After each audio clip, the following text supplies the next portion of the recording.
Hey, what's up, guys? I got a good one for you today. I follow Taylor VB here, but I want to address a video he made just the other day and talk about it a little bit deeper and kind of void his points that he's saying in this video and why you can't just look at the surface of things and you got to really dive deep and see what's going on and see what happened in history and really figure out what's actually happening here. So Today's I'm gonna let him video speak mostly for a comes second. down to some of the bigger, more corporate, resistant to change kind of companies like General Motors and Stellantis, because both of them have actually recently started pulling back on their investments towards electric vehicle technology, which would be one thing if they were just discovering like, oh, we can't sell these EVs very profitably, or we're not seeing as much demand for our EVs as we thought, so we need to scale back. That's exactly right. They're not getting that much sales on them, and they do need to scale back on them. I'm going to address that in a second here. I'll let him finish. Back on our spending a little bit. You know, that's one thing that I could somewhat understand, just kind of scaling back so you can re-strategize your approach to electric, but that's not what both of these companies are doing. What they're actually doing is scaling back on the EV investment in favor of investing more money and pouring more time and resources into the combustion engine era, with GM recently pulling out of this big manufacturing facility and these previous agreements they made to invest more in electric vehicle motor technology instead, so they can focus more on. So yes, they're pulling back on the EV stuff and going more for the gas stuff, technically. But what happened? Trump's in office now, and what's Trump been saying? Drill, baby, drill, quote unquote. These companies need to pay attention to some politics and what's going on. Think about the tariffs that are happening, and that how much of our battery technology and the supposed, chemicals and elements that come from China only, or high amounts come from China. So those are going to be tariffed, and they're going to even cost more money. And EVs are already costing more money than most gas cars. I'll let them finish again here, and we'll get back to it. Combustion engines and figuring out how to make those more efficient, or how to make more performance come out of them, which I know, I'm sorry, I can already tell comments are going to say, well, at least, these newer engines might use less fuel than before, and there's still going to be a bunch of people buying gas cars, but this is Tailosive EV. I'm sorry, okay? A lot of. So yes, he's right. People might comment that, but why wouldn't they make them more efficient? Why wouldn't they make gasoline engines more efficient and better in hybrid systems? It's not really addressing the hybrid issue here. So let's get to why these companies are switching. Well, who did we just have into office in America? We had President Biden. So President Biden put through a mandate of electric vehicles in 2024.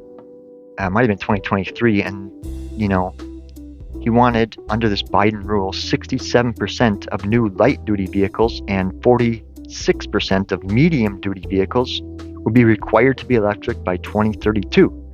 However, those mandates do not align with the consumer demand. So in 2023, Kelley Blue Book electric vehicle purchases comprised just slightly over 7% of the U.S. vehicle market. So there's no mention of hybrids. There's got to be a certain percentage of that. But this looks like a 7% of just EVs.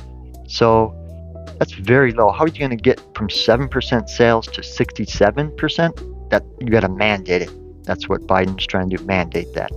Or for the medium duty, 46% sales from 7, you get a 39% gap there. You have to mandate people to buy them, or companies to make them. That way the U.S. consumer is forced to buy them because the gas vehicles just aren't an option, or they're all bought out because it's only 50% or less of the market. So this federal tax credit was also included in a Inflation Reduction Act bill, which I didn't have any idea until I looked this up myself. So, Inflation Reduction Act. This credit was probably just thrown in there, and the politicians do that, sneak stuff through. They got to pass it for other reasons, and this was something that came in, and it's kind of a slap in the face. Is right, because we'd rather just get that $7,500 back in our taxes at the end of the year. Why are you going to make us buy a car from one of these specific companies, and it has to be an EV car? It's kind of a joke. Why would you give our money to these car companies who we've already had to bail out back in 2008? This isn't the one. Here it is. Here, too big to fail. It's because the government keeps giving them money and making mandates. I mean, it's kind of ridiculous. So you can see here, Ford, Chrysler and GM. Chrysler now Stellantis. But here's what else Biden did when he was in office. He awarded $2 billion to grants to General Motors and Stellantis and other car makers to help restart or expand electric vehicle manufacturing. I mean, what? $2 billion? I mean, you wonder where that money went to. And additionally, a $6.6 billion loan for Rivian. These incentives were a part of a broader effort to bolster the electric vehicle industry to transition to a cleaner energy future. I mean, that's ridiculous. As far as Rivian goes, you go to Auto Specs video and you watch everything wrong with this Rivian after 60,000 miles. There's a reason that video is 40 minutes long. There are so many things, including like clinks and clunks on the drive shafts, or call it like a CV shaft, I guess, that, going to these electric motors. What a ridiculous issue to have on these brand new vehicles. I mean, that's one thing you're going to get with some of the gas trucks that have been reliable. You don't get clicks and clunks like that on these new trucks. They've all been tested for years, and they kind of run the same similar systems. This, that, and the third. The people know how they work, and they haven't had those same issues. I mean, that's bogus that they're giving our American taxpayer money to these companies that are not doing, proper things with our money, in my opinion. I mean, that's bogus. So the other thing that I'd like to say about that is that when you're giving that much money to a company like Rivian, why wouldn't you not give that money to a company like Aptera, who's got solar panels on their car, much more efficient to be cleaner energy in the future? I mean, you need less dams, you need to dam up less rivers to make less electricity to charge these cars. They're charging themselves off of the sun. It just clearly doesn't make sense to me, and anyone that thinks logically or spends their money logically, that's just complete bogus. So we lost about 6, 7, 8 billion, 8.6 billion just right there. Pretty sad with the state of our country and inflation the way it is. And you make an Inflation Reduction Act that actually costs taxpayers more money, and you're giving it to these companies that might just go out of business anyways. I mean, I don't want a Rivian after watching Auto Specs video. I mean, they got a lot to fix and a long way to go, when you could give that money to Aptera or a company like Tilo, who wants to use Aptera solar panels on their trucks as an option to get more energy from the sun, which is a cleaner energy future. You don't need to make another nuclear plant or dam up another natural river. It just makes sense to us, guys. That's bogus. So, in the past, the government has owned General Motors, Chrysler, and Ford because they were too big to fail, because they were ridiculous with their spending and what they did with their money. And now we're just giving them more money to be more ridiculous. Does not make a bit of sense to me at all. So you really got to dive deep and look at what's going on here. So let's keep moving on. The federal tax credit isn't necessarily going away here in 2025. That might hang around for a bit. That's not really a huge deal to me, but it is kind of a huge deal because that was making these EVs cheaper. When you look at the price of some of these EVs, I mean, they are more expensive than the gasoline trucks, You can move right here to the price of a Silverado V8. Starts at $37,800 and $64,000 for the high country trim. And the price of a electric, electric EV Silverado is $55,000 to start off. And the Ram looks like $58,000 for the low, and the high Silverado EV is $97,000, and the high Ram is $85,000. So, I mean, the Hemi engines are only around $42,000. So, $58,000 to $42,000. I mean, you do the math there. That's ridiculous. $17,000 just for the base model difference, and same with the Silverado.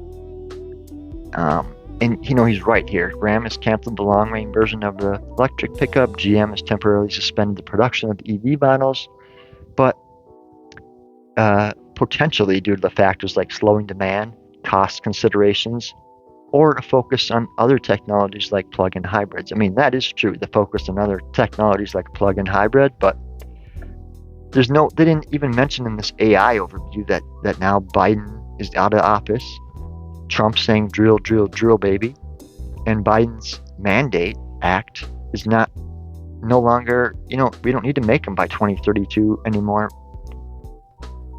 They're just not mentioning this, and it's sad to see that people aren't educated on this stuff. So you got to pay attention to what's really going on. And you can see here that they are focusing on the plug-in hybrids, and I've even seen that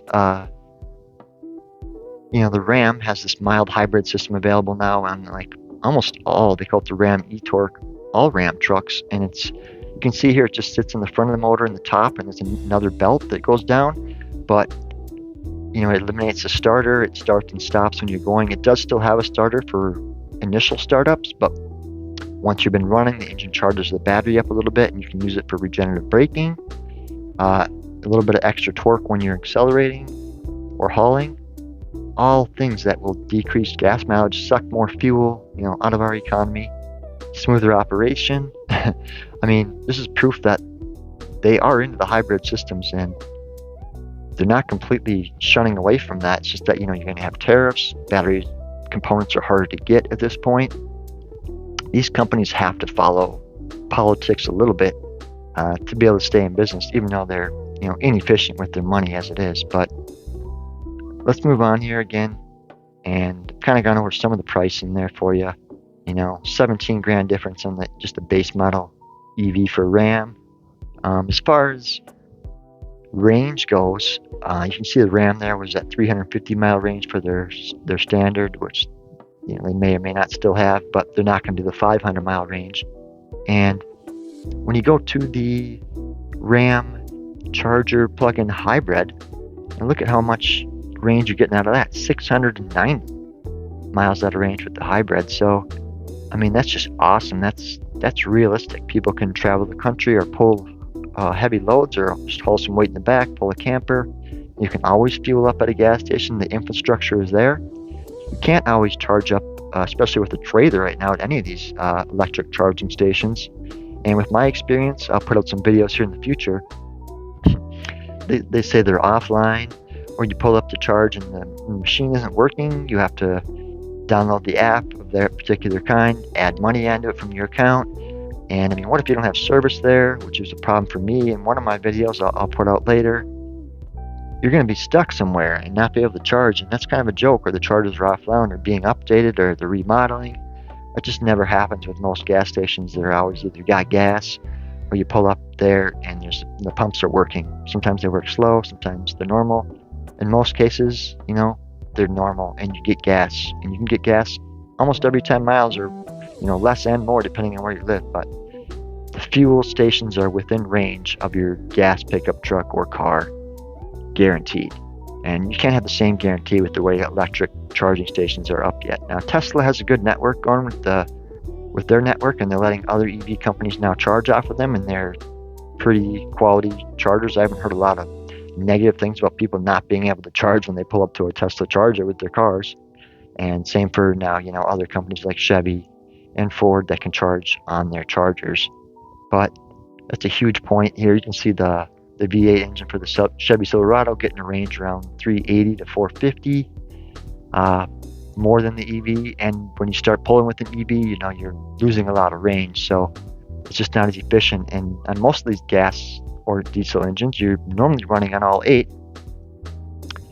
All 8 cylinders are firing, or in Chevy's case, it goes down to 4 cylinders, in some of their models.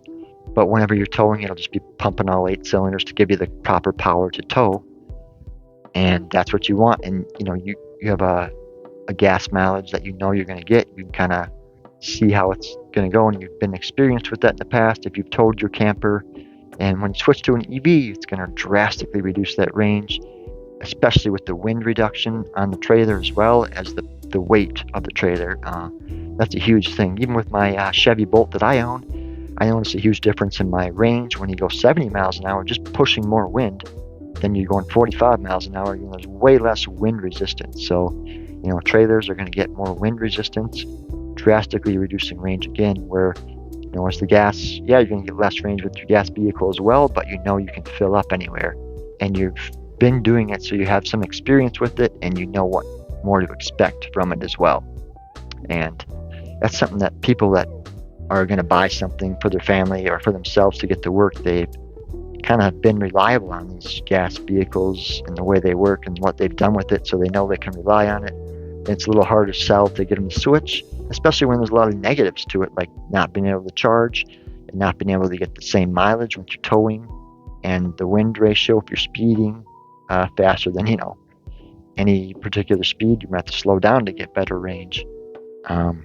All things that need to be considered when you're looking at this. So let's move on to, the hybrid part of this that I want to address.